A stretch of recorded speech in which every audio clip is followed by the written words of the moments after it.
The Montana sky stretched endlessly above, a canvas of pale blue streaked with wisps of cloud that seemed to dissolve into the distant mountains.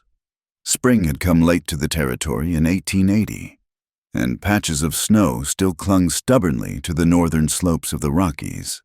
The melting ice fed countless streams that wound through the valleys like silver ribbons, their banks lined with cottonwoods just beginning to show their tender green leaves. Abigail Morgan sat rigid on the hard wooden bench of the stagecoach, her gloved hands folded tightly in her lap. The other passengers, a portly merchant from Helena, a young couple heading west to start a new life, and a grizzled prospector who smelled of whiskey and tobacco, chatted amongst themselves as the coach rocked and swayed along the rutted trail. Abigail kept her eyes fixed on the window, watching the landscape roll by in a blur of sage and stone. Her fingers found the small pendant hidden beneath the high collar of her traveling dress. The worn silver was warm against her skin, its surface smooth from years of handling.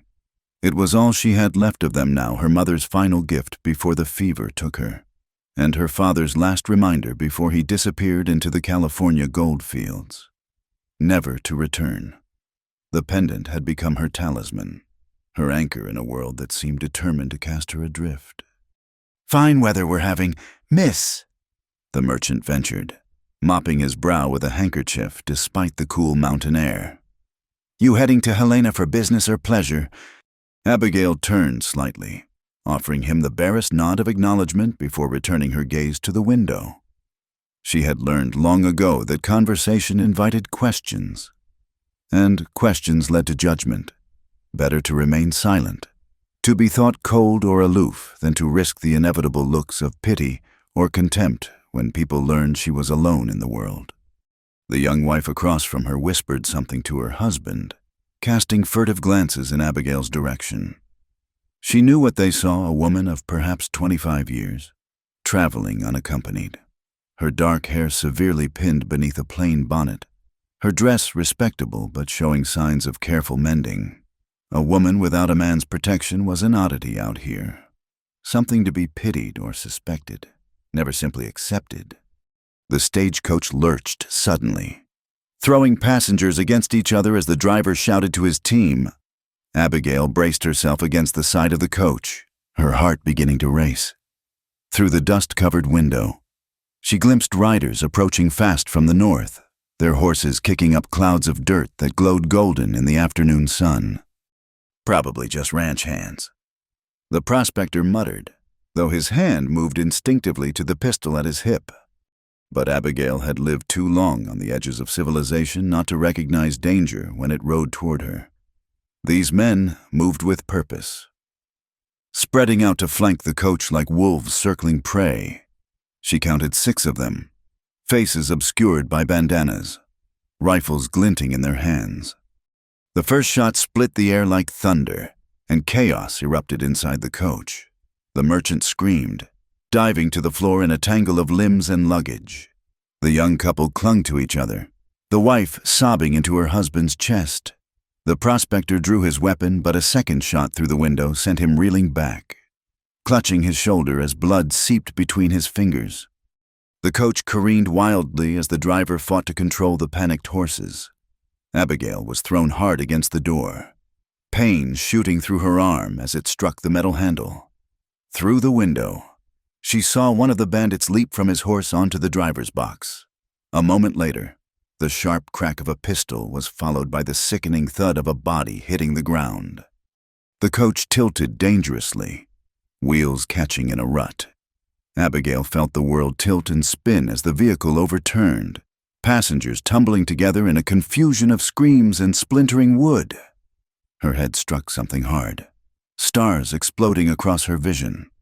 When the world finally stilled, she found herself half buried beneath overturned trunks and the unconscious form of the merchant. Blood ran warm down her arm, where a jagged piece of wood had torn through her sleeve and into the flesh beneath. She could hear the bandits outside, their boots crunching on gravel as they approached the wreckage. The young husband was moaning somewhere to her left, his wife's hysterical pleas cutting through the ringing in Abigail's ears.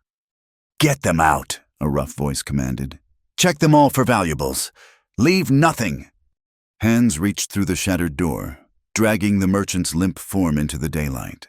Abigail pressed herself deeper into the wreckage, her injured arm screaming in protest.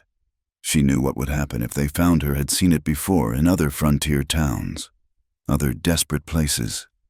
These men would take more than money and jewelry. For a woman alone, there were fates worse than death. The prospector was pulled out next, cursing and fighting despite his wound. A gunshot silenced him, and Abigail bit down hard on her lip to keep from crying out.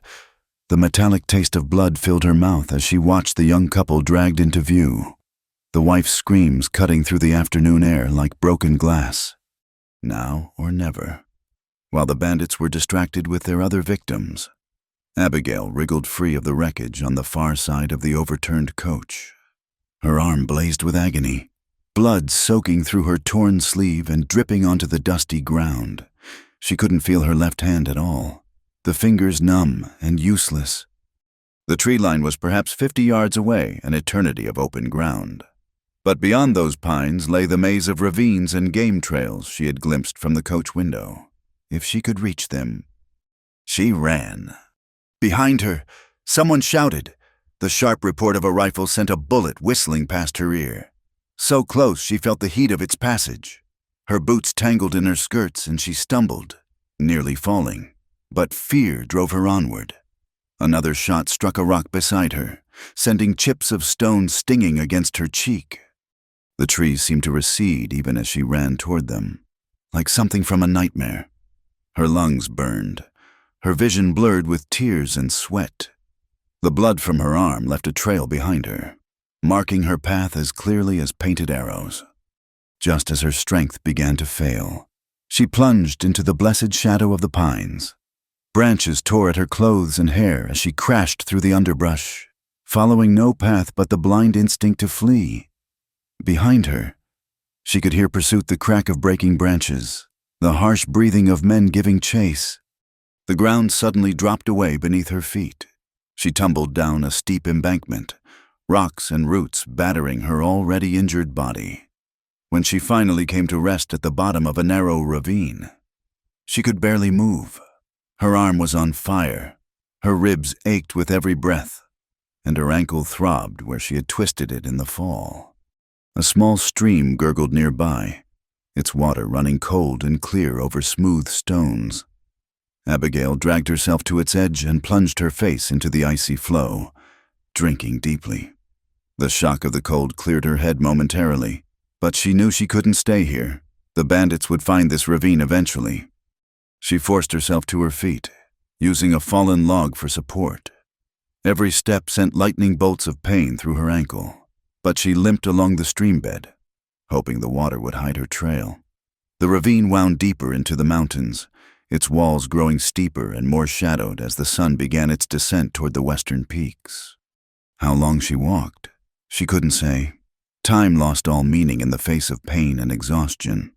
The blood loss made her lightheaded, and more than once she found herself on her knees in the shallow water, fighting to remain conscious. The pendant at her throat seemed to grow heavier with each step, as if the weight of all her losses had concentrated in that small piece of silver. Finally, as the last light faded from the sky and the first stars began to appear, her strength gave out entirely. She collapsed beside the stream, her body curling instinctively into itself like a wounded animal. The cold seeped into her bones, but she lacked the energy to even shiver. As darkness claimed her, Abigail thought she felt eyes upon her, not the cruel gaze of the bandits, but something else, something that watched from the shadows with an intensity that was neither threatening nor comforting, but simply inevitable. Like fate itself had found her at last, bleeding and broken beside a nameless stream in the Montana wilderness. Her last conscious thought was a prayer not for salvation, but simply for an end to the running. Whatever came next, whether death or something else, at least she would no longer have to flee. The stars wheeled overhead, cold and distant, as Abigail Morgan surrendered to the darkness that rose up to claim her. The morning mist clung to the mountain valleys like a shroud. turning the world into a landscape of shadows and half-seen shapes. Sheriff Jason Roy guided his horse carefully along the narrow trail, his weathered hand steady on the reins despite the treacherous footing. He had been riding since before dawn, following reports of a missing stagecoach that should have arrived in Helena the previous evening. At 42, Jason had seen enough of frontier life to know that delays usually meant trouble. The Bozeman Trail was notorious for bandits, and spring brought them out like rattlesnakes emerging from winter dens. His deputy had wanted to wait for full daylight and a larger posse, but something in Jason's gut told him that waiting might cost lives. The horse beneath him, a sturdy bay gelding named Judge, suddenly pricked his ears forward and snorted. Jason's hand moved instinctively to the colt at his hip as he scanned the terrain ahead. Through the lifting mist, he caught sight of something that made his blood run cold, the overturned bulk of a stagecoach, its wheels pointing skyward like the legs of a dead beetle. He approached cautiously, noting the scattered luggage. The team of horses gone except for one dead in its traces. Bodies lay where they had fallen, the driver crumpled beside the trail, a prospector face down in the dirt, a young couple who had died holding each other. Jason had seen death before, too many times, but the waste of it still made his jaw clench. Tracks told the story clearly enough. 6 riders, maybe 7, had come from the north. They had taken their time with the killing, been thorough about the looting. Boot prints circled the wreckage, and Jason could see where they had dragged victims from the coach. But something else caught his attention, a trail of blood leading away from the scene, too deliberate to be from a wounded bandit. Someone had run! He followed the blood trail to the tree line, noting the spent cartridges where the bandits had fired after their fleeing victim. The trail led into the forest, and Jason could see where pursuit had followed. But the bandits' tracks eventually turned back, either losing their quarry in the growing darkness or deciding it wasn't worth the effort. Jason continued on, reading the signs with the skill of a man who had spent half his life tracking both animals and men. The blood trail grew fainter but never disappeared entirely. Whoever had fled was badly hurt, their path becoming more erratic as they weakened. A torn piece of fabric caught on a branch told him it was a woman, dark blue wool from a traveling dress. The trail led down into a ravine where a stream cut through the rocks. Here. Jason dismounted, knowing Judge couldn't navigate the steep descent safely. He picked his way down carefully, following the stream bed where occasional drops of blood on the stones showed someone had passed this way. The sun was fully up now, burning away the last of the mist. Birds called from the trees, and somewhere a squirrel chattered angrily at his intrusion. But Jason's attention was fixed on the signs before him, a handprint in mud where someone had fallen, a broken branch where they had grasped for support. He almost missed her. She lay curled among the reeds at a bend in the stream, so still that at first he took her for a discarded bundle of clothing. But as he approached, he saw the pale curve of a cheek, the dark tangle of hair that had come loose from its pins. Blood had pooled beneath her left arm, staining the stones dark red. Jason knelt beside her, his fingers searching for a pulse at her throat. For a moment, he felt nothing, and something twisted in his chest, a familiar ache he thought he had buried years ago with his wife. Then, faint but steady, he found it. She was alive. Working quickly but gently, he examined her injuries. The arm was bad, a deep gash that had bled freely but miraculously missed the major vessels. Her ankle was swollen, probably sprained, and dark bruises marked her face and hands. But it was the cold that worried him most. Her skin was like ice, her lips tinged blue from a night exposed to the mountain chill. He shrugged off his coat and wrapped it around her, then carefully lifted her in his arms. She weighed almost nothing, bird-light and fragile, as he carried her back to where a judge waited. She stirred slightly, a soft moan escaping her lips. "Easy now," Jason murmured, though he doubted she could hear him. "You're safe, at least for now." The ride back to Helena took hours, with Jason cradling the unconscious woman against his chest to keep her steady in the saddle. He could feel her shallow breathing, the occasional tremor that ran through her body. Once, she opened her eyes deep brown, like good coffee, and stared at him without recognition before sliding back into unconsciousness. As they entered the outskirts of Helena, people stopped to stare. Jason Roy was known for keeping to himself, for maintaining a professional distance from the townspeople he protected. To see him riding in with a woman in his arms was enough to set tongues wagging. "Get Doc Whitmore," he called to young Tommy Morrison, who was loitering outside the general store. The boy took off running, his feet kicking up dust. Jason carried the woman into his own quarters, a small house behind the jail that served as both office and home. He laid her carefully on the bed in the spare room, the same bed that had sat empty since Sarah died 3 years past. He hadn't been able to bring himself to get rid of it, though he never expected it to be used again. Dr. Whitmore arrived within minutes, his medical bag in hand and spectacles perched on his nose. He was a thin, precise man who had trained back east before coming west for his health. Jason trusted him more than any other man in town. "What have we got here?" Whitmore asked, already examining the woman's injuries. "Survivor from the stage robbery," Jason replied, standing back to give the doctor room. "Found her by Willow Creek, about 8 miles out. She'd been there all night." Whitmore clicked his tongue as he cut away the blood-soaked sleeve. "She's lucky you found her when you did. Another few hours." He didn't finish the sentence, but Jason understood. The mountains didn't forgive weakness, and exposure killed as surely as bullets. Will she make it? The arm needs stitching, and she's lost a good deal of blood. But she's young, appears strong despite her current state. Whitmore glanced up at Jason over his spectacles. "Any idea who she is?"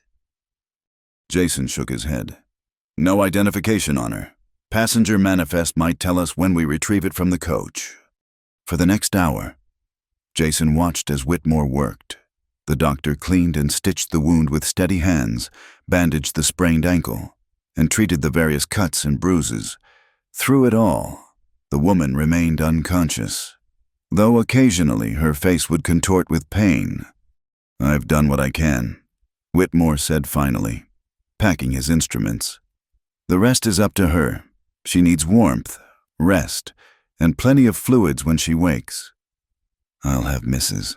Callahan send over some broth." After the doctor left, Jason found himself unable to leave the room. He pulled a chair close to the bed and sat down, studying the woman's face in the afternoon light that filtered through the curtains. She was younger than he had first thought, perhaps 25 or 26. Her features were refined, speaking of good breeding, but her hands showed calluses that suggested she was no stranger to work. Who was she? What had driven her to take a stage alone through dangerous territory? And why did he feel such a strange pull toward this unconscious stranger? As evening fell, she began to stir. Her eyelids fluttered, and she made small, distressed sounds.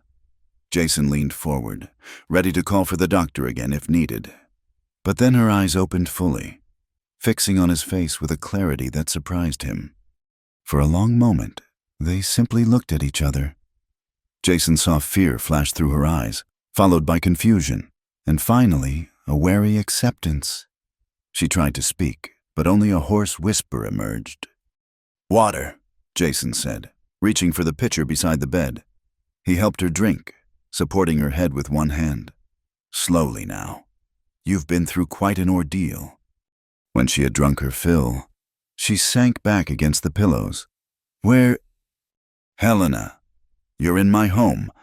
I'm Sheriff Roy." He kept his voice low and steady, the same tone he used with spooked horses. "You were with the stage. Lucky to get away." Her face darkened at the memory, and she turned away. "I wouldn't call this lucky. Luck's just being alive," Jason replied. "Rest will decide the rest." She closed her eyes again, but he sensed she wasn't sleeping. Her good hand clutched at something beneath the blankets, a pendant. He realized, catching a glimpse of tarnished silver. "The others," she whispered. "Did any—" I'm sorry. A single tear slipped from beneath her closed eyelids, tracking down her bruised cheek. Jason felt an unexpected urge to brush it away, but kept his hands folded in his lap. He had learned long ago that some griefs were too private for strangers' comfort. "Rest now," he said, rising from the chair. "You're safe here. I'll see to it." As he moved toward the door, her voice stopped him. "Why?" He turned back, not understanding. "Why what?" "Why bring me here, your home?" Her eyes were open again, studying him with an intensity that made him uncomfortable. "Most men would have taken me to the doctor's, or the boarding house." Jason considered his answer carefully. The truth was, he didn't fully understand it himself. Something about finding her there, broken and alone by the stream, had stirred feelings he thought buried with Sarah, but that was not an answer he could give. "Seemed the right thing to do," he said finally. "Now rest. We can sort out the particulars when you're stronger." He left her then, closing the door softly behind him. But as he went about his evening routine, checking weapons, reviewing wanted posters, preparing simple food, his thoughts kept returning to the woman in his spare room. Her presence filled the small house in a way he hadn't anticipated, bringing with it complications he wasn't sure he was ready to face. Outside, Helena settled into evening. Saloon music drifted on the air, punctuated by occasional laughter or the crack of a teamster's whip.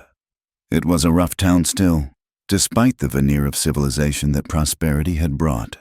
And somewhere out there, the men who had attacked the stage were likely spending their blood money, confident they had left no witnesses. Jason's jaw tightened at the thought. They would learn otherwise soon enough. But first, he had a survivor to protect and a mystery to solve. Who was the woman who now slept in his home? And why did he already know, with a certainty that defied logic, that her arrival would change everything? The days that followed blurred together like watercolors in rain. Abigail drifted in and out of consciousness, her body fighting to heal while her mind struggled to process what had happened. Sometimes she woke to find sunlight streaming through the curtains, sometimes to lamplight and the quiet scratch of pen on paper as Sheriff Roy worked at a small desk he'd moved into the corner of the room. Martha Callahan proved to be a godsend, a widow in her 50s with kind eyes and capable hands who ran the boarding house on Market Street. She came twice daily with food and fresh bandages, clucking over Abigail like a mother hen. "You're too thin," Martha declared on the third day, spooning beef broth between Abigail's lips. Men never think to feed a body properly. The sheriff means well, bless him, but he'd live on coffee and hardtack if left to his own devices. Abigail managed a weak smile. She had noticed Jason's Spartan habits, the way he seemed to forget meals unless reminded. How he moved through his own home like a guest, careful not to disturb anything. There was a loneliness to him that she recognized, the particular emptiness of someone who had lost everything that mattered. "Has he always lived alone?" she asked, immediately regretting the personal question. It wasn't her place to pry into her rescuer's life. Martha's expression softened. "Not always. Lost his wife Sarah to the fever 3 years back. They'd been trying for a child when she took sick." She shook her head sadly. "Some say it broke something in him. He was always serious, mind you, but after Sarah, well, he buried himself in his work." Abigail understood that kind of burial. After her parents died, she had thrown herself into survival with a single-minded determination, taking whatever work she could find: seamstress, cook, even mucking stables when necessity demanded. Anything to avoid the silence where grief lived. As her strength returned, she grew restless. The bedroom felt like a cage, despite its comfortable furnishings. On the 5th day, she insisted on getting up, ignoring the protest from her injured ankle. Jason found her in the kitchen, gripping the table for support as she tried to make tea. His expression darkened with disapproval. "You should be resting." "I've rested enough." She lifted her chin, meeting his stern gaze. "I won't be an invalid any longer than necessary." "Your ankle will heal whether I'm in bed or sitting in a chair." She attempted a step and winced as pain shot through her leg. Before she could fall, Jason's arm was around her waist, supporting her weight. For a moment, they stood frozen in the unexpected intimacy of the embrace. Abigail could smell leather and gunpowder on his clothes, feel the solid strength of him against her side. Her heart raced in a way that had nothing to do with pain. "Stubborn woman," Jason muttered, but his touch was gentle as he helped her to a chair. "So I've been told." She watched as he moved efficiently around the kitchen, finishing the tea she had started. "I should tell you my name. It's Abigail. Abigail Morgan." "Pleasure to know it." He set a cup before her, his fingers brushing hers briefly. "Though I'd gathered the Abigail part from your carpet bag. Found it near the coach when I went back with the posse." Her hand flew to her throat, finding the pendant still there. "My bag. Was there anything else?" "Some clothes, a bit of money, a Bible with your name in it." He studied her face. "No letters or documents that might tell where you were headed or why." Abigail looked away. "I wasn't headed anywhere in particular, just away." Running from something or someone. The question hung between them, sharp as a blade. She could lie, spin some tale of seeking employment or visiting fictitious relatives, but something about this man's quiet strength made deception feel wrong. Both, neither. She took a sip of tea to steady herself. "Have you ever felt like you didn't belong anywhere, like the world had no place carved out for you?" Jason was quiet so long she thought he wouldn't answer. Then, every day since Sarah died. Their eyes met across the table, a moment of perfect understanding passing between them. Here were two souls adrift, brought together by violence and chance. "When you're ready to tell," he said finally. "You will. Until then, it's enough to know you survived." The simple acceptance in his words nearly undid her. She had grown so accustomed to judgment, to having to justify her existence, that kindness without conditions felt foreign. Over the following days, a routine developed. Jason would check on her before leaving for his morning rounds, and Martha would arrive soon after with breakfast and conversation. Abigail began helping with small tasks, mending Jason's shirts, organizing the chaos of papers on his desk, preparing simple meals for when he returned. "You don't need to do this," he told her one evening, finding her peeling potatoes for stew. "I need to be useful." She didn't look up from her work. "I've never been good at sitting idle." Most ladies would consider recovery from near death sufficient occupation. "I'm not most ladies." The words came out sharper than intended, a lifetime of being found wanting in femininity behind them. Jason surprised her by chuckling. "No, I don't suppose you are." As the days passed, Abigail learned to read his moods, the tight jaw that meant trouble in town, the distant look when memories of Sarah surfaced, the rare half-smile when something pleased him. She discovered he liked his coffee black and scalding, that he read poetry when he thought no one was watching, that he had a weakness for Martha's apple pie. But beneath the domestic peace, fear lurked like a snake in tall grass.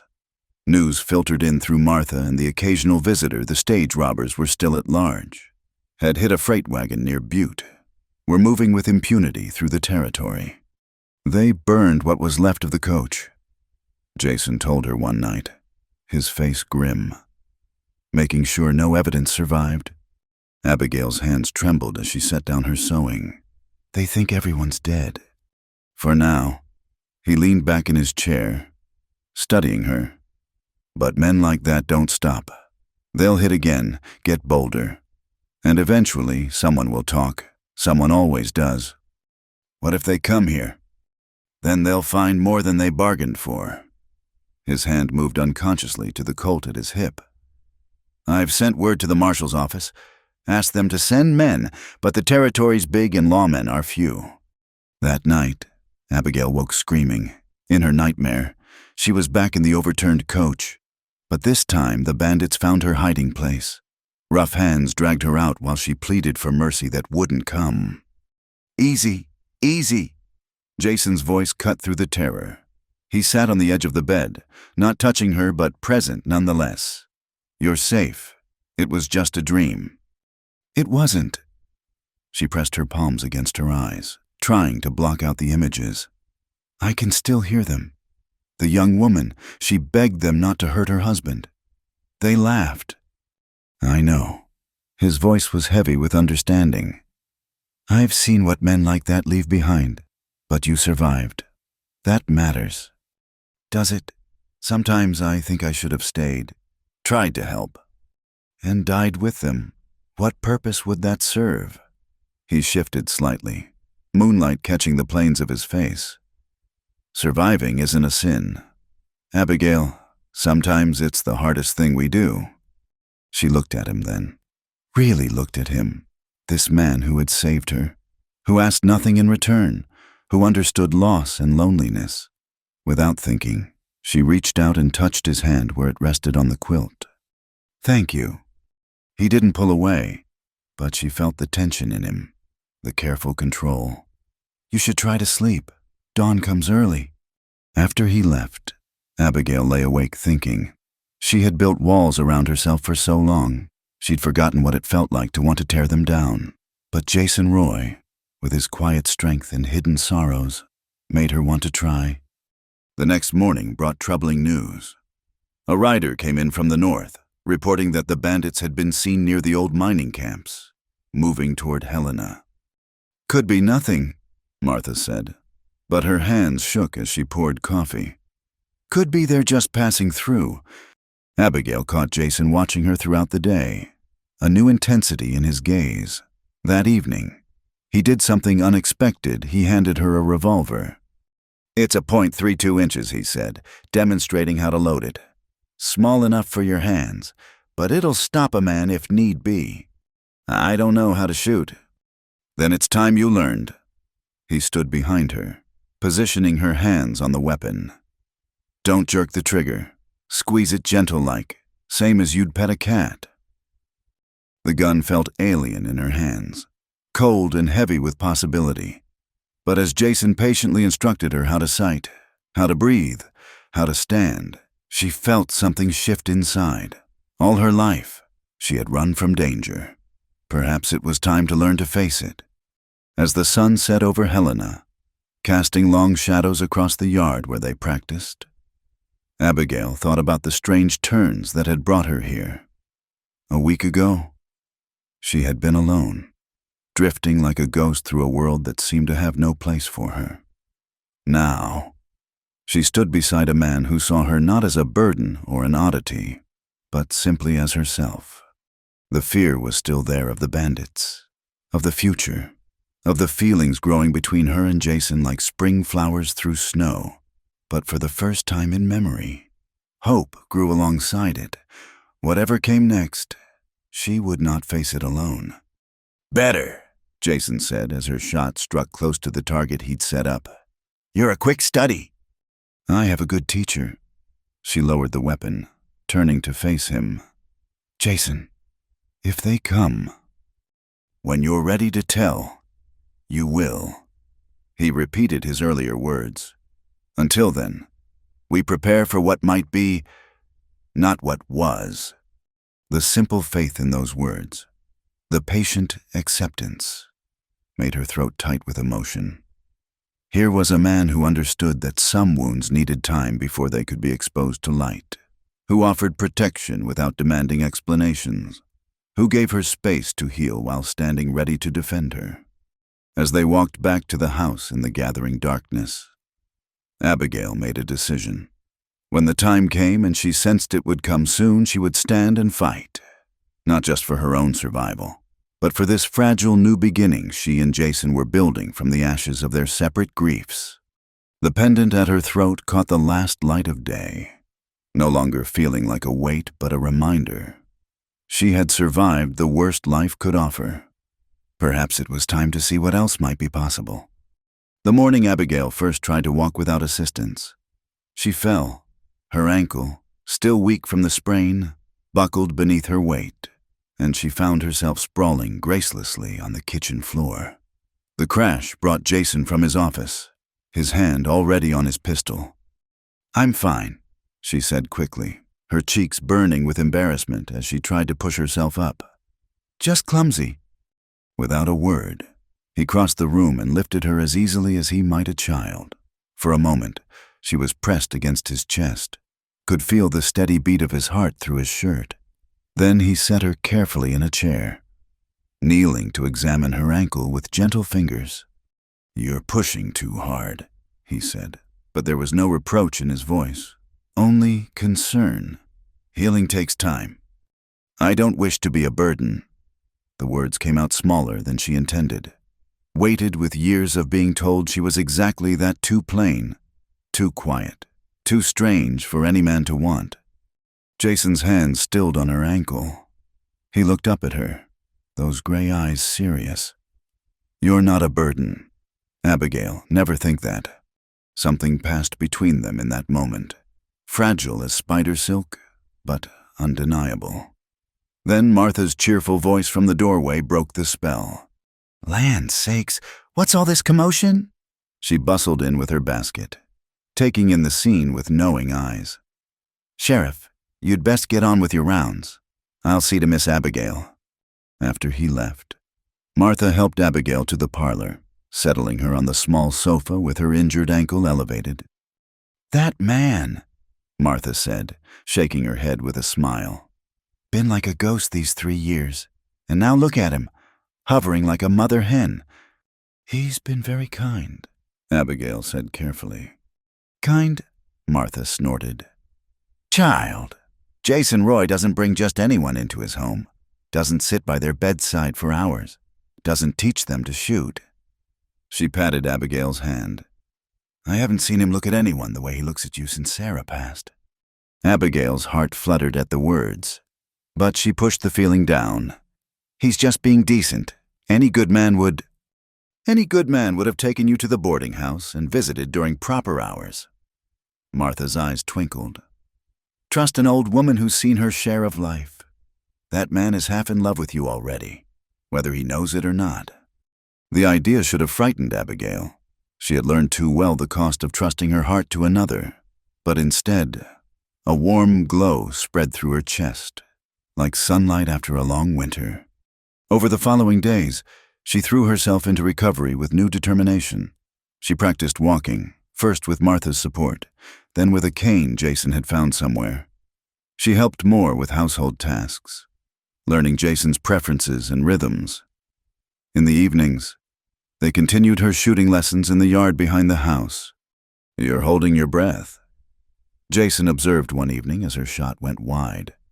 "Breathe through it, natural-like." She tried again, forcing herself to relax. This time the bullet struck the target dead center. "Better." He moved closer, adjusting her stance slightly.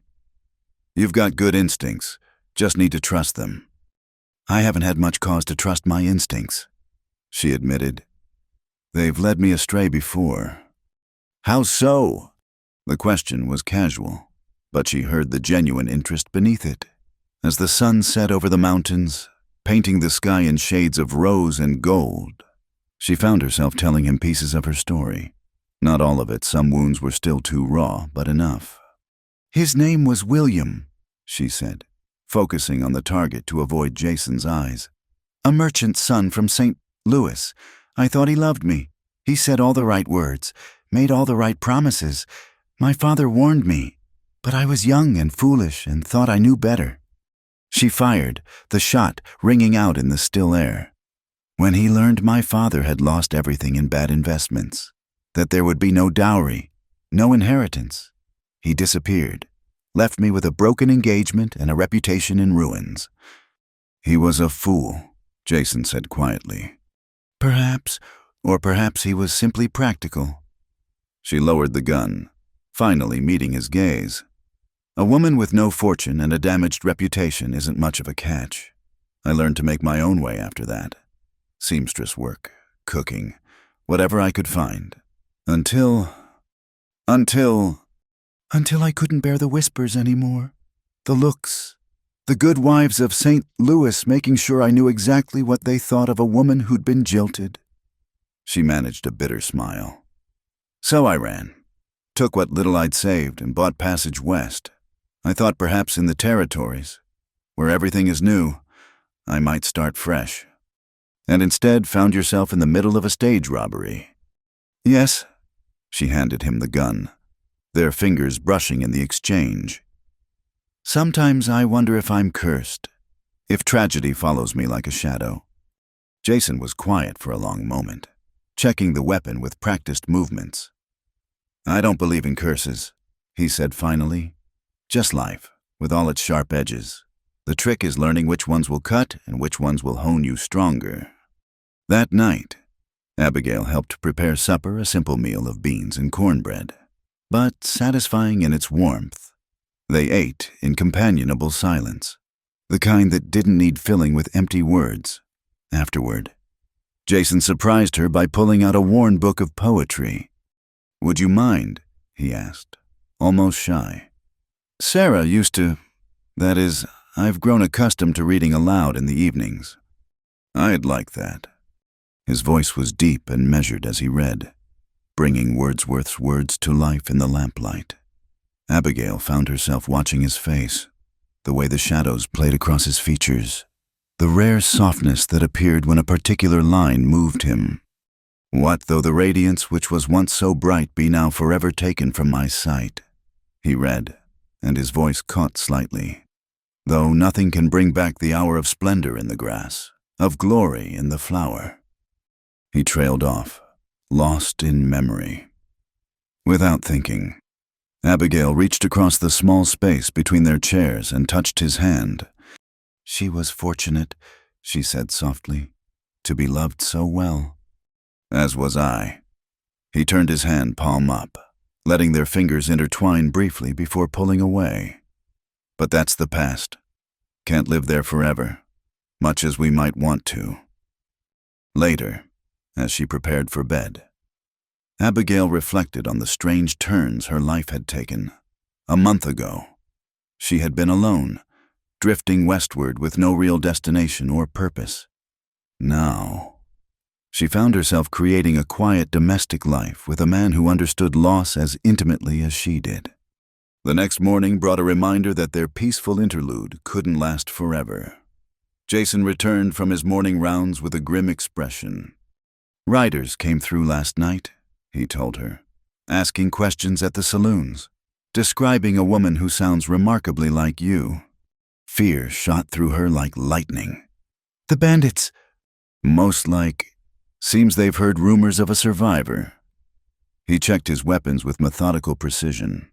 I've put word out to trust no strangers, but money loosens tongues. I should leave. The words tumbled out before she could stop them. If I go now, before they're certain. No. The single word was flat, final. You're not running again.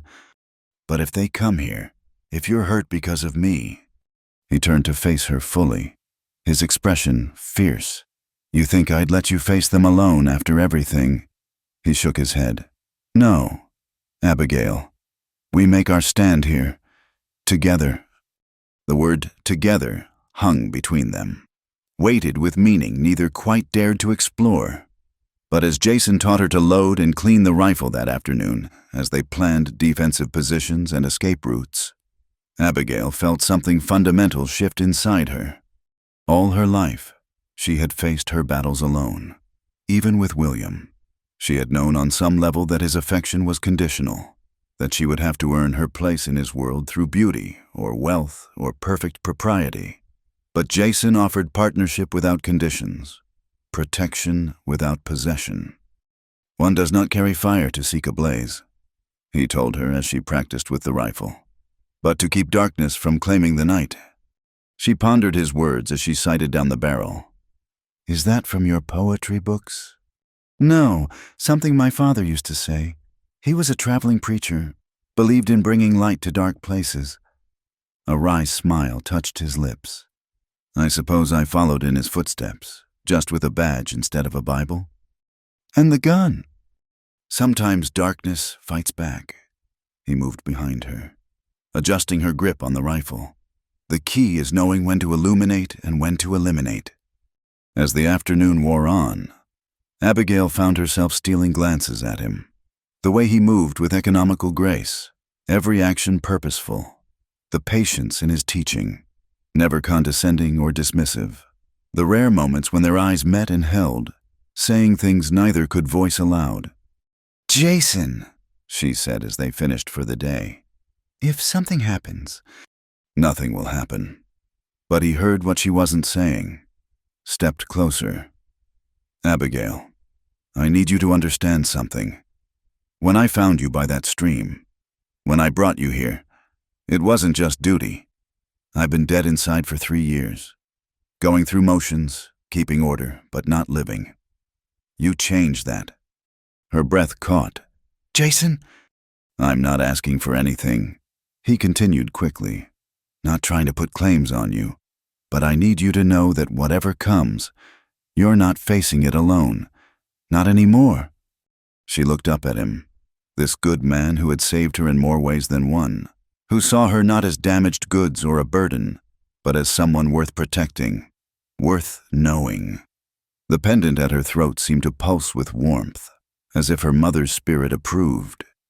"I know," she whispered, "and I feel the same, about being dead inside, about things changing." They stood there in the gathering dusk, the space between them charged with possibility. Then Martha's voice called from the house, breaking the moment, summoning them to supper. But as they walked back together, Abigail felt a new resolve settling into her bones. The bandits might come. Violence might find them again. But she would not run. Not this time. She had found something worth fighting for, not just Jason, though her feelings for him grew stronger each day. But the person she was becoming in his presence, stronger, braver, whole in ways she had thought lost forever. That night, as she lay in bed listening to Jason's footsteps in the next room, Abigail touched the pendant at her throat and made a promise. Whatever came next, she would meet it standing tall. The frightened woman who had fled the stagecoach was gone. In her place stood someone new, someone who could look darkness in the eye and refuse to yield. The war was coming. She could feel it in the air, see it in Jason's increased vigilance. But for the first time in her life, she was ready to fight. Spring arrived in Helena with a fury of color. The hills erupted in wildflowers, Indian paintbrush, lupines, and prairie roses that carpeted the meadows in brilliant swaths. Snowmelt swelled the creeks, and the air carried the sweet scent of new growth. It should have been a time of hope, but the shadow of impending danger hung over the town like smoke. Abigail stood at the window watching Jason saddle Judge in the early morning light. He had been leaving earlier each day, returning later. The lines around his eyes deepening with worry he tried to hide. She had taken to rising with him, preparing coffee and a simple breakfast he often forgot to eat.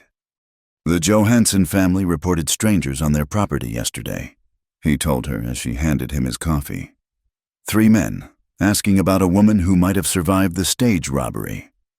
"Getting closer," she murmured, surprised by how steady her voice sounded.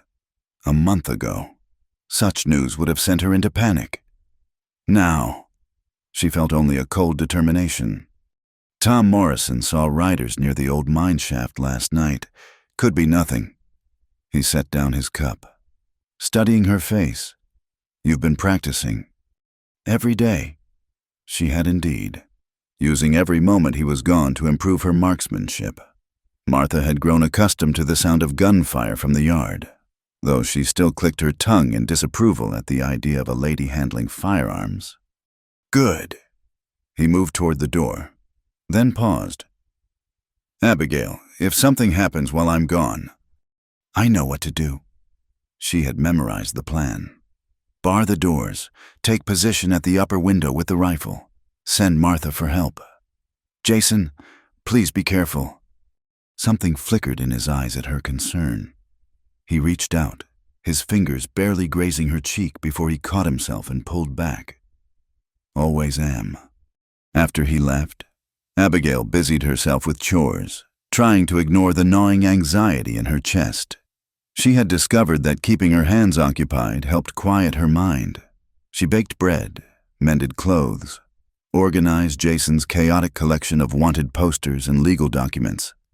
It was while sorting through an old trunk in search of more ammunition that she found them Sarah's things.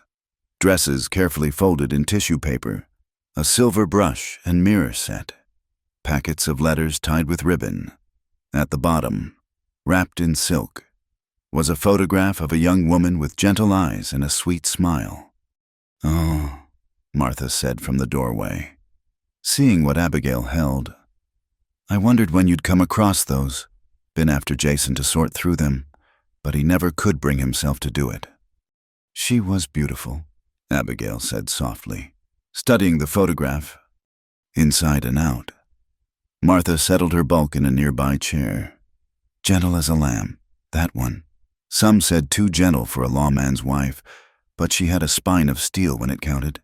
She smiled sadly. "Rather like someone else I could mention." Abigail carefully returned the photograph to its wrapping. "I'm nothing like her." "No, you're not," Martha agreed, surprising her. "Sarah was summer sunshine, warm and constant and easy to love. You're more like winter starlight, harder to see at first, but bright enough to navigate by once your eyes adjust." She patted Abigail's hand. "Jason needed sunshine after the war, but now I think he needs stars." The war. Abigail had wondered about the shadows that sometimes crossed Jason's face, the nightmares that occasionally woke him. Rode with the Union cavalry, saw things that would break most men. Martha shook her head. Sarah helped him heal from that. When she died, we all thought he'd follow her within the year. But he's stubborn. Our sheriff kept going through the motions even with his heart buried in the cemetery.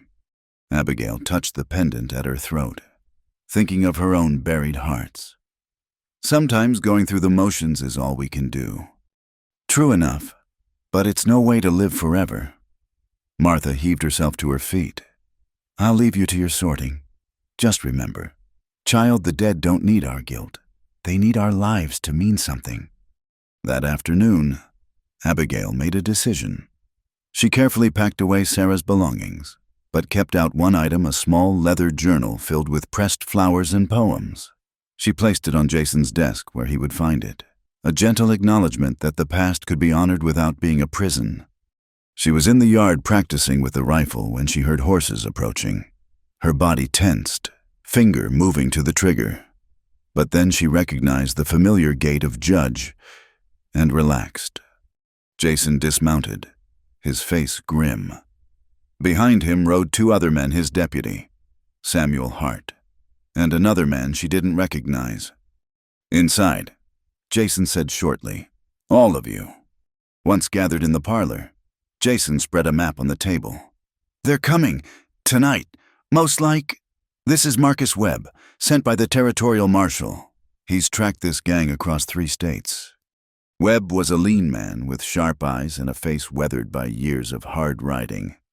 "Black Tom Sullivan's bunch," he said without preamble. 6 men, maybe 7. They've left a trail of blood from Kansas to here. Your survivor is the first witness to live long enough to potentially identify them." All eyes turned to Abigail. She straightened her spine. "Then they'll be disappointed. I never saw their faces clearly. They wore bandanas." "Doesn't matter," Webb said. "They think you did. That's enough." He looked at Jason. "They'll come hard and fast. Sullivan doesn't leave loose ends." "Let them come," Jason said quietly. "This is my town, my people. They'll find it's not as easy as robbing stages." Plans were made swiftly. Martha would stay with her sister across town. Deputy Hart would position men at strategic points. Webb would take the roof of the bank, commanding a clear view of the main street. And Abigail, "You'll stay here," Jason told her. "Upper floor, like we practiced. If they get past us." "They won't." She met his gaze steadily. "But if they do?" "I won't run. Not this time." As darkness fell, the town seemed to hold its breath. Abigail took her position at the bedroom window, rifle ready, spare ammunition within reach. The moon was nearly full, casting silver light across the empty street below. Hours passed. Her eyes burned from staring into the darkness, her hands cramped from gripping the rifle. Then, just as she was beginning to think they had been wrong, she saw movement. Shadows detaching themselves from deeper shadows, moving with predatory purpose toward the house. Her heart hammered, but her hands remained steady as she sighted down the barrel. Wait, Jason had taught her. Let them commit themselves before revealing your position. The front door exploded inward with a crash. She heard Jason's voice, steady and commanding, "That's far enough." "We've come for the woman, Sheriff," a rough voice replied. "Hand her over, and maybe your town doesn't burn." "No woman here belongs to you," Jason responded, echoing the words he'd spoken weeks ago. "She's ours," the voice snarled. "Saw too much. Can't have witnesses spreading tales." Abigail's finger found the trigger as understanding dawned. They didn't care what she had or hadn't seen. She was simply a loose thread that needed cutting. Her survival was an insult to their reputation, a challenge that couldn't stand. The gunfire started suddenly, violently. The window below her shattered, and she heard Jason curse. Without thinking, she leaned out and fired at a figure trying to flank the house. The man spun and fell, and she felt a savage satisfaction. More shots rang out from across the street, Webb and the others joining the fight. The bandits scattered, seeking cover, but they had walked into a trap. The hunters had become the hunted. Abigail reloaded with hands that barely trembled, Jason's training flowing through her movements. She caught sight of him below, pressed against the doorframe, blood dark on his shoulder. Fear and fury rose in equal measure. Another bandit tried for the side entrance. Abigail tracked him, breathed out slowly, and squeezed the trigger. He stumbled, clutching his leg, and Deputy Hart finished what she had started. "The woman," someone shouted. "Get the woman." Footsteps pounded on the stairs. Abigail turned from the window, bringing the rifle around just as a man burst through the bedroom door. Time seemed to slow as she stared into wild eyes above a dirty bandana, saw his gun rising toward her. "Not anymore," she said, and pulled the trigger. The impact threw him backward into the hall. Abigail stood frozen for a moment, staring at what she had done. Then more footsteps, and she was moving, reloading, ready. But it was Jason who appeared, blood on his shoulder but very much alive. "It's over," he said. "They're down. All of them." The rifle slipped from her numb fingers. The room spun, and then Jason's arms were around her, holding her as the shaking started. "You did well," he murmured against her hair. "So brave, so strong." "I killed a man." The words came out small, lost. "You survived. You protected yourself and this town." He pulled back to look at her, his gray eyes fierce with pride and something deeper. "You're the strongest woman I know, Abigail Morgan." Later, after Jason's shoulder had been tended and the bodies removed, after statements had been given and the town had settled back into uneasy quiet, they sat together on the porch. The stars wheeled overhead, cold and distant and eternal. "It's over," Abigail said, though she wasn't entirely sure she believed it. "This part is—" Jason reached over, taking her hand. "You're free now. No one hunting you, no need to hide. You can go anywhere, be anything." The words should have brought joy. For so long, freedom had been all she wanted. But sitting here in the starlight, her hand warm in his, Abigail realized that freedom meant nothing without someone to share it with. "I don't want to run anymore," she said quietly. "Then don't." His thumb traced gentle circles on her palm. "Stay? Helena needs a school teacher. Martha's been saying so for months. You're educated, patient. You'd be good at it."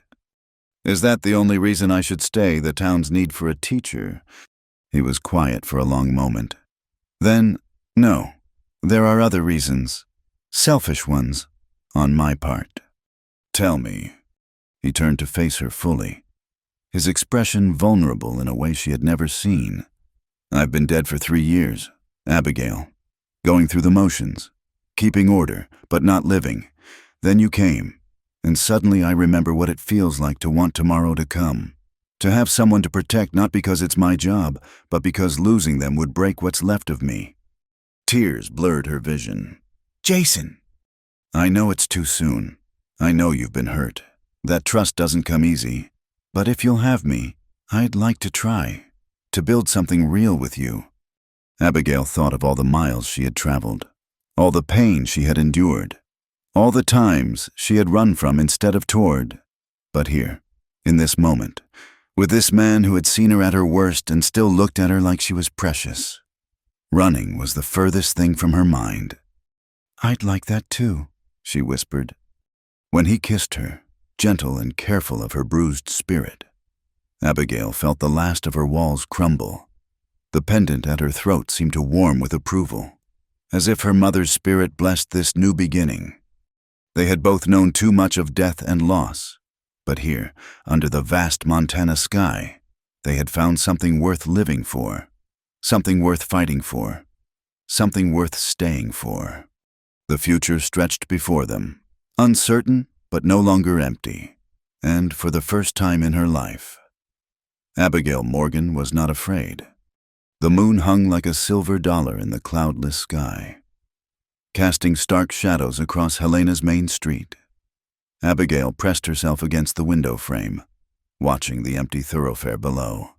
Every shadow could hide danger. Every sound might herald disaster. The rifle in her hands had grown familiar over the past weeks, its weight no longer foreign but comforting. They're out there, Jason said quietly from across the room. He had taken position at the other window, his silhouette barely visible in the darkness. Webb spotted movement near the livery stable. 3 hours they had waited. 3 hours of tense silence, broken only by the distant bark of dogs and the creak of the house settling. The townspeople had been warned, doors barred, children hidden, men armed and ready. Helena might be a frontier town, but it was their town, and they would defend it. How many? Abigail asked, proud that her voice remained steady. 6, maybe 7. They're being cautious. A bitter smile touched his words. They expected to find you defenseless. Instead, they're walking into a hornet's nest. Through the window, Abigail caught a glimpse of movement. Deputy Hart shifting position on the hotel roof. Marcus Webb would be at his post above the bank.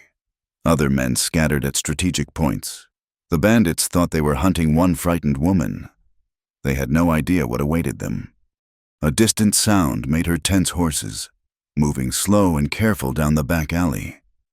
Her grip tightened on the rifle as memories flooded back the overturned coach. The screams, the desperate flight through the forest. But this time was different. This time, she wasn't running. Abigail, Jason's voice drew her back. Remember what I taught you. Breathe steady, squeeze, don't pull, and don't think too much. She finished. Trust the instinct. That's my girl. The endearment, spoken so naturally, sent warmth through her despite the danger. Over the past days, as they prepared for this confrontation, something had shifted between them. The careful distance they had maintained dissolved, replaced by touches that lingered, glances that spoke volumes, a partnership built on mutual respect and growing affection. A shout split the night air. Sheriff Roy, we know you've got her. Send out the woman, and we ride on. No one else needs to die tonight. Abigail recognized the voice, rough, commanding, used to being obeyed. This would be Black Tom Sullivan himself, the man who had orchestrated so much death and suffering. Jason moved to the door, staying in cover as he called back. No woman here belongs to you. Sullivan, turn around now, and you might live to see sunrise. Harsh laughter echoed off the buildings. Big talk from one man. We've got you outnumbered. Count again. Webb's voice rang out from the bank roof. You're surrounded. Sullivan, Throw down your weapons! For a moment, silence stretched taut as a bowstring. Abigail could feel the tension, the balance poised on a knife's edge. Then Sullivan's voice, ugly with rage. Take them. The night exploded. Gunfire erupted from multiple directions at once. Windows shattered. Splinters of wood flew as bullets struck the building. Abigail dropped below the sill as glass showered down, then rose quickly to return fire at muzzle flashes across the street. Her first shot went wide, but the second found its mark. A man stumbled from behind a water trough, clutching his shoulder, before he could recover. Another shot from Webb finished him. The side door, Jason's warning, came just as wood splintered below. Someone was trying to break in through the kitchen entrance. I've got it, Abigail said, already moving. She descended the stairs quickly but carefully, rifle at the ready. Through the kitchen doorway, she could see the door buckling under repeated blows. She took position behind the heavy oak table Jason had overturned earlier as a barricade. Her heart hammered, but her hands remained steady. The door burst inward, and a figure charged through, big, bearded, pistol raised. Abigail fired without hesitation. The man's momentum carried him forward 2 more steps before he crashed to the floor. She stared at the still form, waiting for the horror to hit, but felt only cold satisfaction. This man had chosen his path. Behind you. Jason's shout spun her around. Another bandit had entered through the parlor window. She brought the rifle up, but he was too close, batting it aside. His hands reached for her throat, and she smelled whiskey and trail dirt as they grappled. The rifle was useless at such close quarters. Abigail let it fall, instead drawing the small knife Jason had insisted she carry. As the man's hands closed on her throat, she drove the blade up between his ribs. His eyes widened in shock. His grip loosened, and he staggered back, looking down at the spreading crimson on his shirt. You! He gasped, then toppled backward. Abigail retrieved her rifle with shaking hands. From outside came more gunfire, shouts, the thunder of running horses. The battle was spreading through the town as bandits tried to flee and found every exit blocked. She made her way back upstairs, pausing at the landing window. In the street below, she could see Jason advancing on a bandit position, Deputy Hart flanking from the other side. Her breath caught as bullets kicked up dust near Jason's feet. But he never faltered. A flash of movement caught her eye, a figure on the opposite roof, drawing a bead on Jason. Without thinking, Abigail smashed the window with her rifle butt and fired. The would-be sniper jerked and tumbled from his perch. That's 4 down, she whispered, surprised by her own deadly accounting. The gunfire was becoming more sporadic now. Through the broken window, she heard Sullivan's voice, no longer commanding but desperate. Fall back! Get to the horses! But there would be no escape. As the remaining bandits tried to retreat, they found their path blocked by angry townspeople. The merchants and miners and ordinary citizens of Helena had taken up arms to defend their own. From her vantage point, Abigail watched the final act unfold. Sullivan himself, recognizable by his distinctive black hat and silver-studded gun belt, made a break for the livery stable. Jason stepped out to intercept him. It's over, Sullivan, Jason called. Throw down your weapons! Sullivan's response was a snarl of rage and a wild shot that went high. Jason didn't flinch, didn't hurry. He raised his Colt with deliberate precision and fired once. Sullivan spun and fell, his pistol clattering across the dusty street. He tried to crawl toward it, but Jason's boot came down on his wrist. The woman, Sullivan gasped, blood bubbling on his lips. She's mine. She belongs to no one, Abigail said clearly from the doorway. She had come down without realizing it, drawn by the need to face this demon from her nightmares. I belong to no one but myself. Sullivan's eyes found her, widened in recognition and something like fear. You're supposed to be weak, helpless. I was, Abigail admitted, She stood tall despite the trembling in her limbs, Jason's solid presence beside her giving her strength.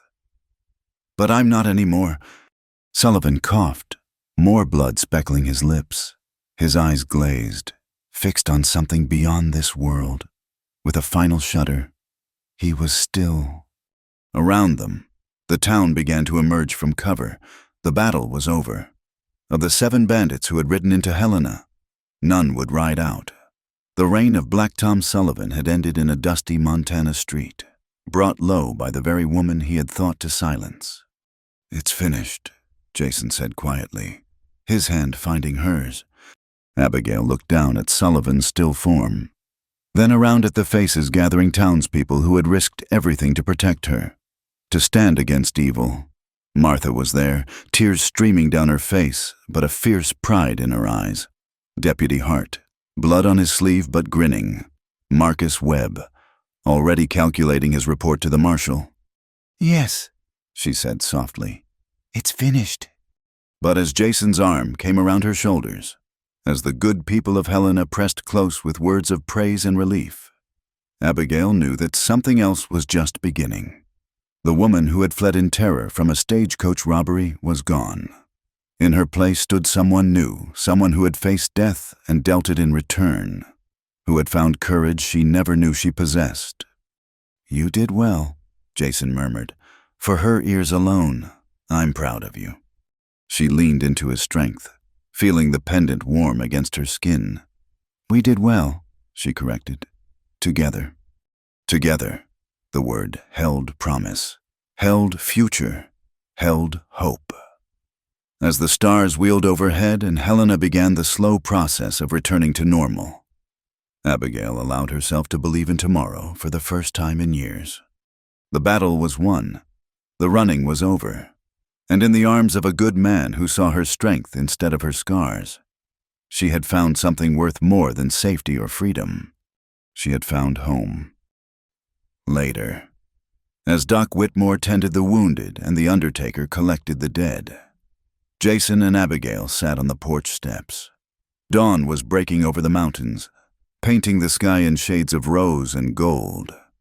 "Sullivan was wrong," Jason said suddenly. "You were never weak. It takes a different kind of strength to survive what you did, to keep going when the world seems set against you." Abigail considered this, watching the light creep across the town she had helped defend. "Perhaps, but I think I prefer this kind of strength. The kind that stands and fights instead of running. The kind that protects what matters." Jason agreed. He squeezed her hand gently. "What will you do now the danger's past? You're free to go wherever you wish."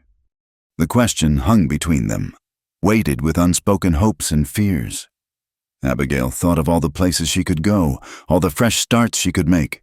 But sitting here, her hand in his, watching their town wake to a new day, she knew there was nowhere else she wanted to be. "I thought I might take you up on that teaching position," she said carefully. "If the offer still stands." The smile that broke across Jason's face was answer enough. "Martha will be thrilled. She's been pestering me about it for days." "Just Martha," Abigail teased, finding her own smile despite everything they had endured. "Well," Jason said, turning to face her fully, "I might have a personal interest in keeping the town's new schoolmarm close at hand, purely for protective purposes. You understand?" "Of course," Abigail agreed solemnly. "One can never be too careful."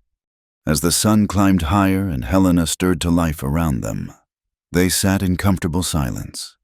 The future stretched before them, no longer shadowed by fear but bright with possibility. There would be challenges ahead, memories to heal, a life to build, a town to serve.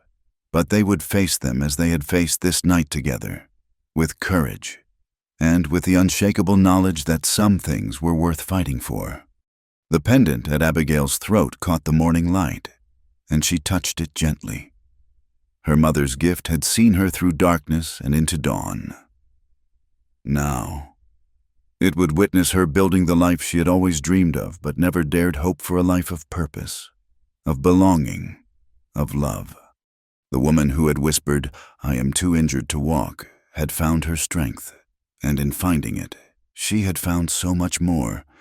The battle raged through Helena's streets like a prairie fire, swift and consuming. Dust and gun smoke created an artificial twilight, turning familiar buildings into shadowy battlegrounds. Abigail crouched behind an overturned wagon, her rifle steady despite the chaos erupting around her. "Stay down!" Jason shouted from somewhere to her left. She caught a glimpse of him advancing along the boardwalk, using the support posts for cover as bullets splintered wood around him. Her position gave her a clear view of the intersection where 3 bandits had taken shelter behind a freight wagon. They were pinned down, but dangerous, their return fire keeping Deputy Hart and 2 townsmen from advancing. Abigail sighted carefully, remembering Jason's lessons about leading a moving target. The shot rang true.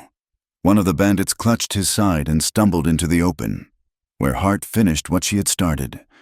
The remaining 2 tried to retreat, but Webb's rifle spoke from the bank roof, and another fell.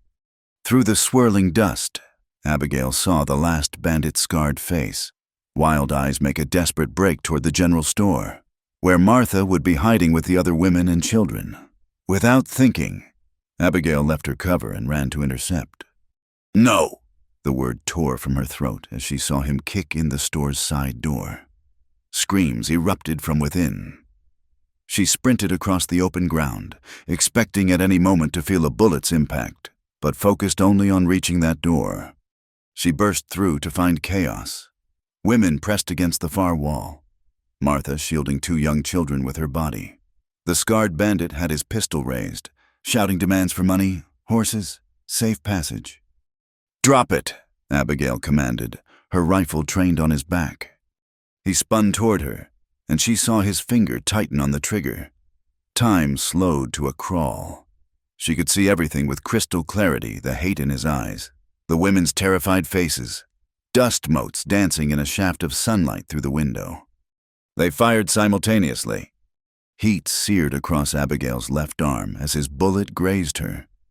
Her shot took him center mass, the impact driving him back through the doorway. He tried to raise his weapon again, snarling like a wounded animal. But Abigail's second shot ended his threat permanently. "Dear Lord," Martha breathed, rushing to Abigail's side. "Child, you're hurt." Abigail looked down at her arm, seeing blood seeping through her sleeve. Strange. She felt no pain, only a distant numbness. "It's nothing," she said, though her voice seemed to come from very far away. "Is everyone safe?" The women crowded around her, voices blending in a cacophony of thanks and concern. Someone pressed a cloth to her wound while another fetched water. Through it all, Abigail kept her eyes on the door, rifle ready, until Jason burst through. "Abigail." His face was streaked with dust and powder burns, blood on his shoulder where his earlier wound had reopened, but his eyes were wild with fear for her. "I'm all right," she assured him as he dropped to his knees beside her. "Just a graze." His hands were gentle but urgent as he examined the wound. "More than a graze. Martha, get the doctor." "Already sent Tommy running," Martha replied, though Lord knows he'll have his hands full today. Outside, the gunfire was becoming sporadic. Through the window, Abigail could see townspeople emerging from cover, some limping, others helping wounded friends. The battle was winding down, but not over. "Sullivan," she said suddenly. "Where's Sullivan?" Jason's expression darkened. "Still out there, him and 2 others holed up near the livery." He squeezed her good hand. "Stay here. Let the doctor—" "No." She struggled to her feet, ignoring the wave of dizziness. "I need to see this through. I need to face him." "Abigail." "She's right," Martha interrupted, surprising them both. "That devil has haunted her long enough. Sometimes a body needs to look their demons in the eye." Jason clearly wanted to argue, but something in Abigail's expression stopped him. Instead, he helped her to her feet, supporting her weight. Together, then, they emerged into a scene of controlled chaos. Bodies lay where they had fallen, all bandits. Abigail noted with grim satisfaction. Helena had defended its own without losing a single citizen, though several bore wounds that would leave scars. Near the livery stable, a tense standoff had developed. Sullivan and his last 2 men had barricaded themselves behind overturned hay wagons. They commanded a clear field of fire down the main street, keeping the townspeople at bay. "Give it up, Sullivan," Webb called from his elevated position. "Your men are dead. You're surrounded. No way out." Sullivan's response was a string of curses and a volley of shots that sent everyone diving for cover. But Abigail heard something else in his voice, desperation edging toward madness. A cornered animal was always most dangerous. "He's going to break," she said quietly to Jason. "He can't accept defeat. He'll try something desperate." As if her words had summoned it, smoke began billowing from the livery stable. Sullivan had set fire to the hay inside, creating a choking screen. Through the smoke came the thunder of hooves he was trying to escape on horseback, using the fire as cover. "The fool," Jason muttered. "He'll kill the horses." 3 riders burst from the smoke. Sullivan in the lead on a black stallion. They charged down the main street, firing wildly in all directions. Citizens scrambled for safety as bullets whined through the air. But Abigail stood firm in the middle of the street, rifle raised. The world narrowed to just her and the approaching riders. She could see Sullivan's face now, twisted with rage and recognition as he spotted her. "You!" he screamed, spurring his horse faster. "This is all because of you!" Behind her, she heard Jason and others taking positions, but her focus remained absolute. Sullivan raised his pistol, aiming directly at her. She saw his mouth form words, probably a curse, possibly her death sentence. She fired. The bullet took Sullivan high in the chest, rocking him back in the saddle. His shot went wild, and he clutched at the horn, trying to stay mounted. His horse, panicked by the fire and gunshots, veered sharply. Jason and Hart fired together, taking down one of Sullivan's companions. The 3rd man, seeing the game was lost, threw down his weapon and raised his hands in surrender. But Sullivan wasn't finished, though mortally wounded. He managed to turn his horse, coming around for another charge. Blood soaked his shirt, and his face had gone gray, but hatred kept him in the saddle. "She's mine," he gasped, the words barely audible over the chaos. "She belongs to me." "Not anymore," Abigail said clearly, stepping forward despite Jason's attempt to pull her back. She lowered her rifle, meeting Sullivan's dying gaze without flinching. "I was never yours. I was never anyone's property. And you're nothing but a sad, pathetic man who confused fear for power." Sullivan's pistol wavered in his weakening grip. He tried to speak, but only blood came out. The gun slipped from nerveless fingers, and he swayed in the saddle. "This ends here," Jason said, stepping beside Abigail. He didn't raise his weapon. There was no need. Sullivan was already dead. His body just hadn't accepted it yet. With a final shudder, Black Tom Sullivan toppled from his horse. He hit the dusty street with a sound of terrible finality, his reign of terror ending where it had begun in violence and blood. But this time, his own. For a long moment, silence held sway over Helena. Then someone cheered, and the dam broke. People poured into the streets, embracing, crying, shouting their relief. The nightmare was over. But Abigail felt no triumph, only a bone-deep weariness. The adrenaline was fading, and her wounded arm throbbed with each heartbeat. She swayed, and Jason's arm came around her immediately. "I've got you," he murmured. "It's over? You're safe." "We're safe," she corrected, leaning into his strength. Around them, the celebration continued, but she had eyes only for him. "Jason, when he was charging, when I thought—" "Shh." He pressed a kiss to her forehead. "Propriety be damned." "I know. I felt it too." Doc Whitmore appeared, tisking over her wound and insisting on immediate treatment. As he led them toward his office, Abigail looked back at Sullivan's body. Someone had already thrown a blanket over it, reducing the terror of her nightmares to a shapeless lump in the street. "Do you regret it?" Jason asked quietly, following her gaze. "No," she said after a moment's consideration. "I regret that it was necessary. I regret the lives lost, the fear he caused. But him, no. He made his choices." "And you made yours," Jason said. "To stand instead of run, to protect instead of hide, to live instead of just survive." In the doctor's office, as Whitmore cleaned and stitched her wound, Abigail thought about choices. Every decision that had led her here, fleeing St. Louis, taking that fateful stagecoach, fighting instead of surrendering. Each choice had been a step toward becoming the woman she was now. "There," Whitmore announced, tying off the bandage.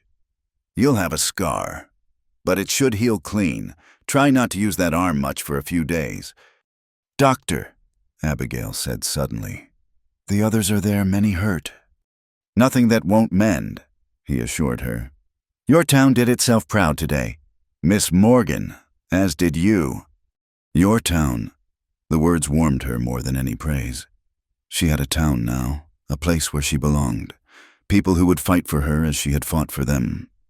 Outside, Helena was already beginning to clean up. Men hauled bodies to the undertaker while women swept glass from boardwalks. The burned livery still smoldered, but bucket brigades were ensuring it wouldn't spread. Life, stubborn and resilient, was reasserting itself. Jason helped her back to his house. Their house. She realized with a start, somewhere in the chaos of recent weeks. She had stopped thinking of it as temporary shelter and started thinking of it as home. "You need rest," he said, guiding her to the parlor sofa. "So do you." She caught his hand before he could move away. "Sit with me, please." He settled beside her, careful of her injured arm. For a while, they simply sat, processing all that had happened. Through the window, they could hear the town returning to normal, children's voices emerging as mothers deemed it safe. The ring of hammer on anvil as the blacksmith returned to work. "I thought I'd lost you," Jason said suddenly. "When you ran into that store, when you faced Sullivan in the street. Abigail, I can't lose anyone else. I won't survive it." She turned to face him, seeing the raw vulnerability in his eyes. "You won't lose me," she promised. "I'm too stubborn to die now. Besides," she managed a small smile, "someone has to keep you from living on coffee and hardtack." He laughed, the sound rusty but real. "Is that so?" "Martha says you need looking after, and Helena needs that school teacher." She grew serious again.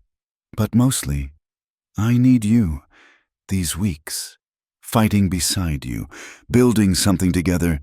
I've never felt more alive, more myself." "Abigail Morgan," he said softly. "Brave beyond measure.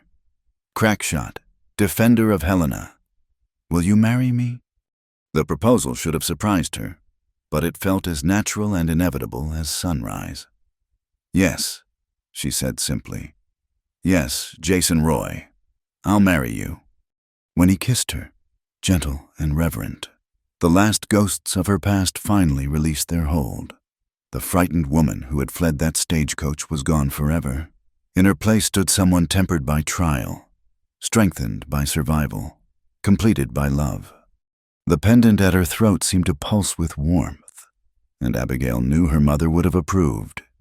She had found her place at last, not through running or hiding, but by standing firm and fighting for what mattered. As afternoon faded toward evening and Helena settled into its new peace, Abigail rested her head on Jason's shoulder and allowed herself to dream of the future. A wedding with Martha fussing over flowers, children learning their letters in her schoolroom, years of quiet mornings and shared purpose with the man beside her. She had traveled so far to get here, through danger and despair and seemingly endless darkness, but it had all led to this moment, this place, this love, and for that, she would change nothing. The woman who had once said, I am too injured to walk, had not only walked, but run, fought, and triumphed. And in doing so, she had discovered that the greatest strength sometimes comes from allowing others to share our burdens. That true courage is found not in facing our demons alone, but in accepting the hands that reach out to help us stand. 3 days after the battle, Helena began to truly heal. The scorch marks on Main Street were scrubbed away. New glass replaced the shattered windows, and the sound of rebuilding filled the air.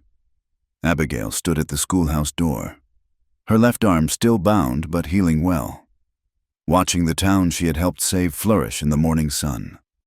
"The desks arrive tomorrow," Martha announced, bustling up with her usual energy. 20 of them, just like you asked, and the books should be here by week's end. The schoolhouse had been Helena's gift to her, a way of saying thank you, but more importantly, a way of claiming her as their own. The modest building had stood empty for 2 years, waiting for a teacher brave enough to tame the frontier children. Now it would be hers. "It's perfect," Abigail said, running her good hand along the door frame. Through the windows, she could see the mountains rising in the distance, their peaks still touched with snow. The children will be able to see the whole valley while they learn.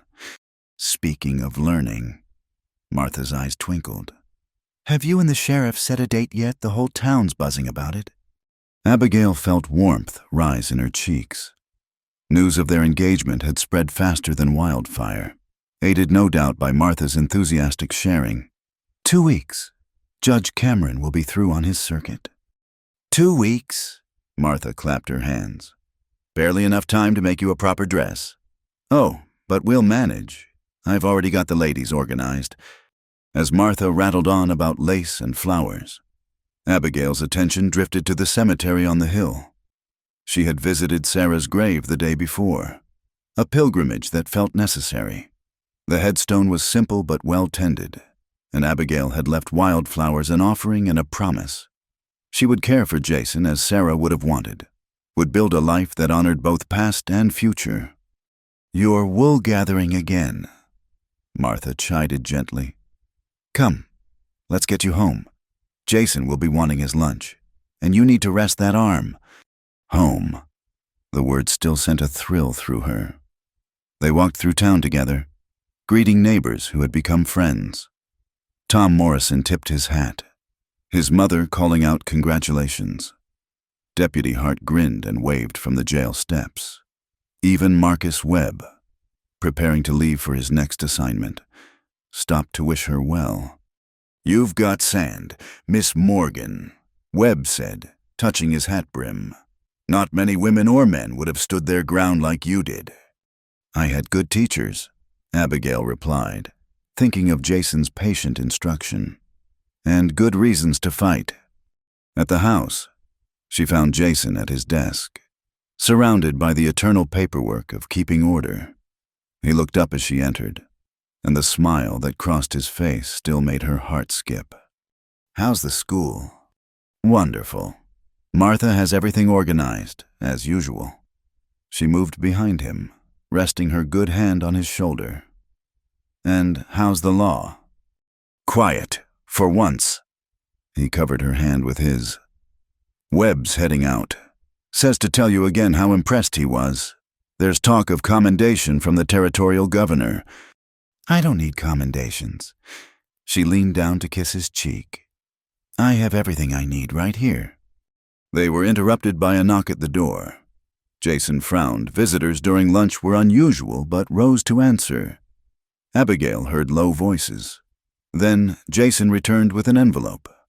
"For you," he said, his expression unreadable. "From St. Louis." Abigail's stomach clenched. She recognized the handwriting her aunt's, the one who had taken her in after her parents died, who had made it clear what a burden she was. With trembling fingers, she opened the letter. "My dear Abigail," she read aloud, "word has reached us of your adventures in the territories. William has asked me to convey his regrets for how matters ended between you. He is recently widowed and wonders if you might consider returning. He feels, as do I, that despite past difficulties, a woman of your age and circumstances should not refuse a respectable offer. She couldn't continue. The paper crumpled in her fist as anger and disbelief warred in her chest. After the pain William had caused, after she had built a new life, they thought she would come running back to be second choice. Abigail, Jason's voice was careful. She looked up at him, this man who had never seen her as second choice or damaged goods, who valued her strength and supported her independence. Suddenly, she laughed, not bitter, but genuinely amused. "They think I'll come back," she said, smoothing out the letter. "That I'll accept crumbs from the table I was once denied." She stood, moving to the stove. "What shall we have for lunch? I'm thinking of trying that recipe Martha shared for chicken and dumplings." "You're not going to respond." She paused in lifting the kettle. "Considering." Then she took the letter and fed it to the fire in the stove, watching it curl and blacken. "I just did. The past has no claim on me anymore."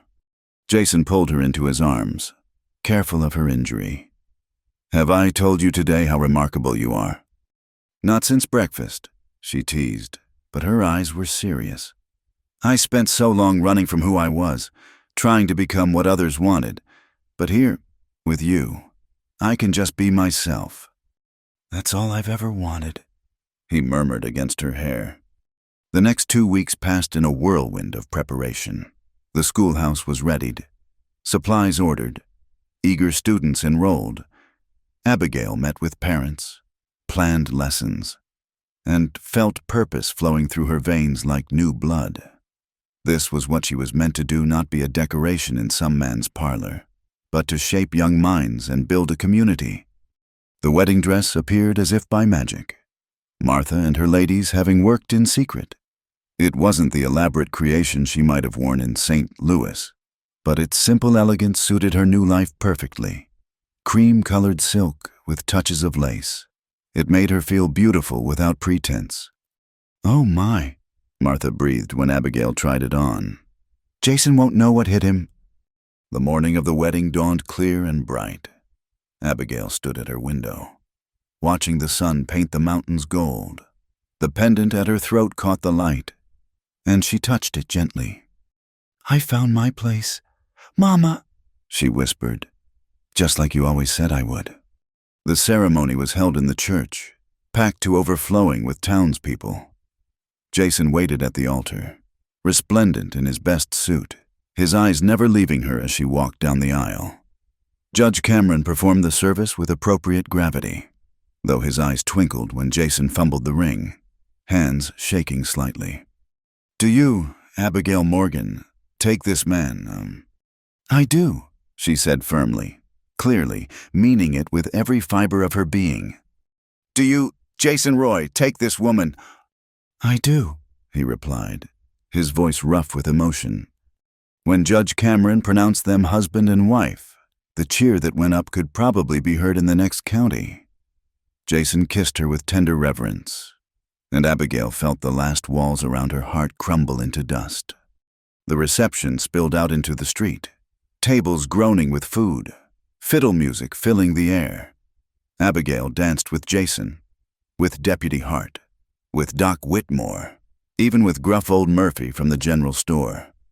She belonged to this place now, and it to her.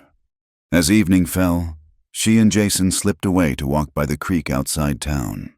The water gurgled peacefully, so different from that desperate day when he had found her bleeding and broken beside another stream.